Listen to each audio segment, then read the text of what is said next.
FPP long live, long live, long live. FPP long live, long live, long live. FPP long live, long live, long live. Anjali Tiwari long live, long live, long live. Pradeep Brahma long live, long live, long live. Gojal Goyari long live, long live, long live. Narendra Rai long live, long live, long live. FPP long live, long live, long live. The Nizam Alternative Party of Bodoland by APBNI Bizmi District Committee को है गजेन गयारी को आफादगिरि आरो नरेन चन्द्र राय को गाहाय नेहाथारि हिसाबै लानानै गासै साब्रैजिसे सोद्रोमाजों गोख्रोङै दाफुंनानै लानो हाबाय बिजनि जिल्लानि दाब दाब जायगानिफ्राय नुजाथिफैनाय फैनाय जा थान्दैफोर बिथांमोननि गोख्रों बाहागो लानो बेखौ दानाय जादों जों आसा खालामो बेनि गेजेरजों बिजनि डिस्ट्रिक्टआवहाय एपिबिआ गोख्रोङै खामानि मावनो हागोन फैबाय थानाय बिसागनि खुंथायनि थाखाय एपिबि राजखान्थियारिया दिनैसिम माबायदि थियारि जोङो बिसायख'थिनि थाखाय थाम थिम जाथ'वाखै जोंनि एपिबिनि दिनै सानथामसो आगोलाव जोङो दानथाम जाबाय बे दानथामाव जोङो सारा बिटिसिआवनो जेसेबां जोंहा डिस्ट्रिक्ट कमिटि बा बेबादिहाय ब्लक कमिटि प्राइमारि कमिटि बुथ कमिटिफोर दंमोन जों बेफोरखौ कमप्लिट खालामनो नागिरग्रोदोंमोन बेबायदिनो जोंहा दिनै दाफुंनाया जाजोब्बाय ओमफ्राय गाबोन जोंहा सेन्ट्रेल कमिटियावहाय मोननैसो विं जोङो कमप्लिट खालामनो गोनां दङ गाबोन जोंहा क'क्राझारनि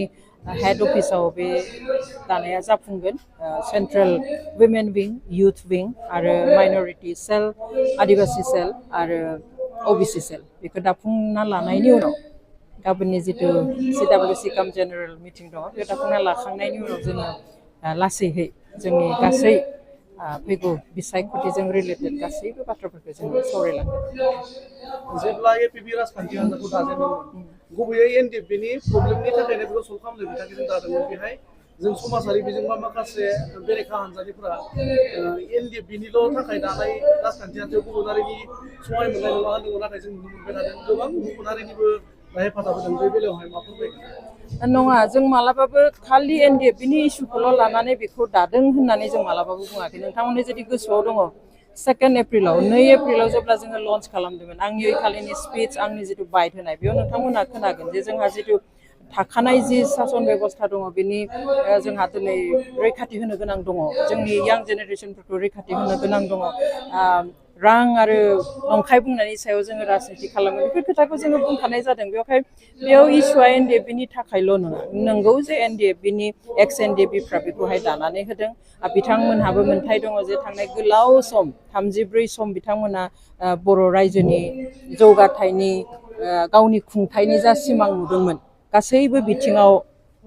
जौगाथाय लाबोनाय खामानि मावनाय आरो उदांस्रि मोनहोनायनि जितु सिमां नुदोंमोन बेखौ दिनै एकर्ड जानायनि उनाव बिथांमोनहाबो सोरखाराव बाहागो लानानै मावनो मोननायनि मोन्थाय दङ आरो बेखौ जा सिमां नुदोंमोन बे सिमांखौ जाफुंहोनायनि बिथांमोनहाबो मोन्थाय दं आरो बेबायदिहाय बेखौ जों मोनो खालि एनडिएफबिनि इस्युखौल' लानानै नङा एनडिएफबिनि इस्युआबो डेफिनेटलि बेयाव दङ नाथाय जोंनि बे बिटिसि हालामनि जोंनि जि अबस्था जोंनि इयुन जोलैफोरनि थाखाय जों दिनै एसे खोमसि नुहरदों इयुनखौ जों दिनै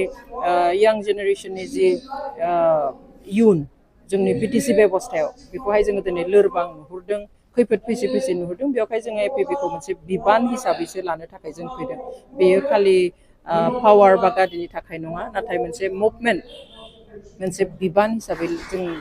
माने बिबानखौ लानो फैदों आरो बे मुभमेन्टआनो जाबाय जोंहा समान मोन्थायनि थाखाय मुभमेन्ट जागोन बियो सोमावसारनाय जागोन पलिटिकेलि जोंनि जास्टिसनि थाखाय जोंनि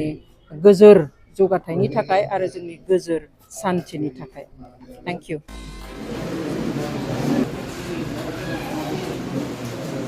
मेम्बार्स जाबाय जों बयबो गाव गावनि